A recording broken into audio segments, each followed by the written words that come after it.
Hello guys, good morning nga pala sa ating lahat. At dito nga pala tayo nasa Padre Burgos. Dito nga pala tayo tutungo tayo sa pangunguhanan natin ng mga kapis at litog. Ito nga pala si Cattle Pizza, tuwan-tuwa na naman. At nait pulang-pulang na naman ang hasang. Yan ay hasap na hasap ang agabi. Naay tayo at pumunta tayo sa tabing dagat. At tayo nga pala ay mangunguha ng mga kapis at litog para may maiuwi tayo sa Tayabas.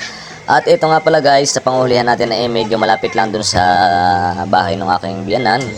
Kaya ngayon, tayo ay mangunguha sa tabing dagat. Tara guys, at makikita nga pala natin yung napakalawak na hibasanan na ito. Hindi nga lang pala kami mangunguha dito, kaya ito nga yung aking napakapoging bayaw ay naay at nagtatanggal na siya ng short para kami makalusong na, kasi dalian kami. Dahil iba-iba daw kasi dito yung ano ng laki ng tubig, kaya binilisan namin na makalusong kami agad sa tubig. At ito nga si Cattle Pizza, at meron pang naka-ready. Syempre, naka-medyas yan kasi napakatatalas daw ng mga bato rito. Tapos yung mga kapis na matutungtungan mo, hindi mo malalaman kung masusugatan ka o kung ano man. Kaya guys, makikita natin na ito nga pala lulusungan natin. Makikita natin guys na ang tubig dito mababa lang, mga hanggang tuhod lang. Umpisahan natin syempre doon tayo sa pinaka malalim. Punta tayo doon sa may palaot para mas marami daw kasi nakukuha doon ng mga kapis at litog.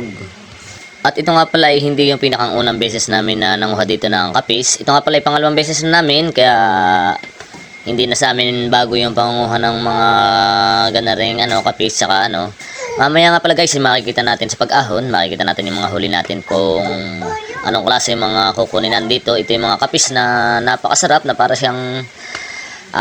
siyang nahawig sa mga talaba, yung madaling lutuin. Dangdang lang natin sa apoy, sigurado lutong-luto na yan. At ito nga pala guys, makikita natin na ito nga pala si Utol Manet, pinapakita yung kanyang mga huli na kapis tsaka litog. Makikita nga pala natin yun. Ito yung huli ng aking napakapoging bayaw na si Pulan. At ito na ang aking panganay na si Iban. Ito ang tuwa pa, na kahit mukha ng dugyot, sa dami ng putik na nakatapal sa kanyang short, tuwan-tuwa pa kasi first time makapunta ng ganitong dagat. Maka-experience ng mga ganitong wala mo, parang nag-outing lang. Ito nga, at makikita mo sobrang takaw niya manguha. Akala mo kung sino napakalakas niya, hindi naman pala niya kaya ihon. Tol Page. At ikaw ay umahon.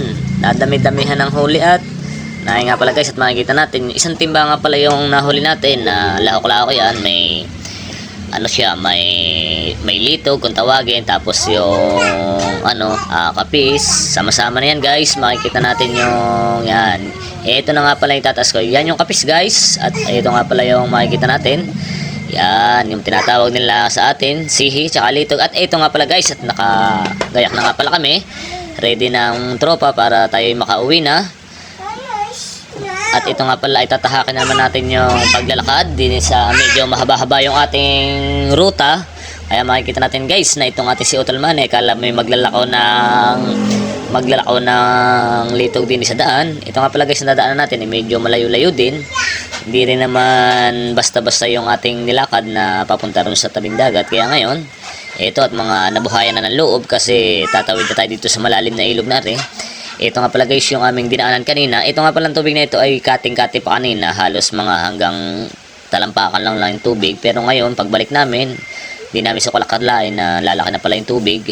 Ito na nga pala yung pinakamasarap tingnan. Ito yung happy family bonding. Ito nga pala makikita mo na walang pinakamalalim. Basta't ito ating tatawirin. Ito nga pala yung ating hashtag family bonding.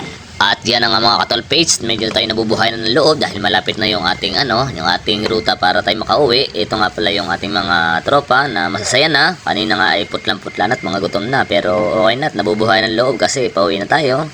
Medyo siguro tatahakan na lang mga 1 kilometro pa. Wow, di naman guys, mga konting minuto na lang makakarating na tayo sa bahay para makaligo tayo, mawala yung lagkit ng ating katawan, tsaka yung mga putik-putik na galing doon sa mga sa dagat. At ito nga pala yung napakabibong batang makikita mo yung liit na kasama na natin sa dagat guys. Ito at sa susunod nga pala natin ng pagkikita. Salamat guys, thank you.